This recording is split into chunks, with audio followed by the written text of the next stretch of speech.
আর খেলতে না পারি। যেগুলো নিয়ে সাধারণত তেমন কোনো আলোচনা হয় না, কিন্তু এগুলোর ব্যাপারে আমাদের পরিষ্কার ধারণা থাকা জরুরি। অতীতে যতগুলো ঘটনা ঘটেছে প্রত্যেকটি ঘটনার পিছনে ইন্ধন দিয়েছে আওয়ামী লীগ। তারা নিজেরা পুড়িয়ে তাদের নিজস্ব চেয়ারটাকে ঠিক রাখার জন্য এই কাজগুলো করে। এবারও একটা বিশ্বব্যাপী রিউমার তৈরি করে তা মানে সারা দেশে যাতে হিন্দুদের বাড়ি ঘরে হামলা করে, আমরা শুনেছি যে কয়েক হাজার কোটি টাকা তারা বরাদ্দ করেছিল যাতে সারা বাংলাদেশের হিন্দুদের বাড়ি ঘরে দাও দাও করে আগুন জ্বলে, এবং সেই ভিডিওগুলো তারা নিয়ে দেশ বিদেশে, বিশেষ করে পার্শ্ববর্তী একটি দেশ, এটাকে খুব কাজে লাগায়। আওয়ামী রেজিম এবং ইসকন ছিল আসলে বাংলাদেশের জনগণের জন্য হুমকি, মুসলিম কিংবা হিন্দু সবার জন্যই। সাধুর কাজ নাকি সন্ত্রাসীর কাজ? সাধুর ছদ্মবেশে একদল সন্ত্রাসী প্রবর্তক শ্রী শ্রীকৃষ্ণ মন্দিরে অবস্থান নিয়েছে।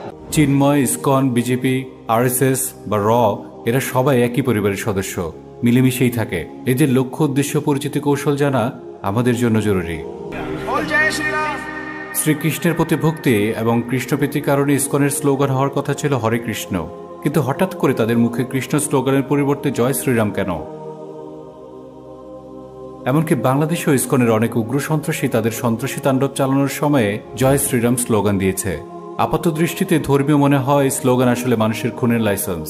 জয় শ্রীরাম মূলত একটি হিন্দু ধর্মীয় স্লোগান হলেও এই স্লোগানটি আজ ভারতের উগ্রবাদী আরএসএস এর মুসলিম হত্যার পাশবিক উন্মাদনার আওয়াজ।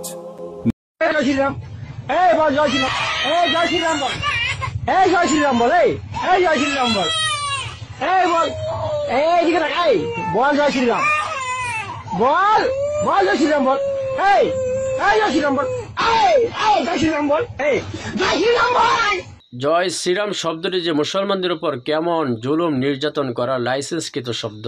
এই ছোট মুসলিম অবুঝ শিশুকে জোর করে জয় শ্রীরাম শব্দ উচ্চারণ করা হচ্ছে, এটাই তার প্রমাণ। না না, আমাদের কথা নয়, বিবিসির শিরোনামে দেখুন না, Jai Shri Ram, the Hindu chant that became a murder cry. কারণ ইসকন হচ্ছে এই বাংলাদেশে হিন্দুত্ববাদের অফিসিয়াল সফট পাওয়ার, অন্যরা হচ্ছে ভাড়াটে গুন্ডা। চা ছপ সিঙ্গারা দিলেই তারা হাউকা করবে, ডান্ডা পড়লে ঠান্ডা হয়ে যাবে, চলে যাবে। তবে ইসকন এমন নয়। ইসকন এদেশে উগ্র হিন্দুত্ববাদের সফট পাওয়ার। তারা চা ছপ সিঙ্গারার জন্য কাজ করে না, বরং তারা অখণ্ড ভারতের লক্ষ্য নিয়ে কাজ করে। এই জন্য ইসকন দল হিসেবে বা তাদের উগ্র সন্ত্রাসীদের মধ্যে যে কেউ ব্যক্তি হিসেবে মঞ্চায়ন করার যে কোনো সহিংসতা, বিদ্রোহ এবং যে কোনো রকম সংঘাত আমাদের সর্বোচ্চ সতর্কভাবে দেখতে হবে এবং নিজ নিজ অবস্থান থেকে প্রতিহত করতে হবে।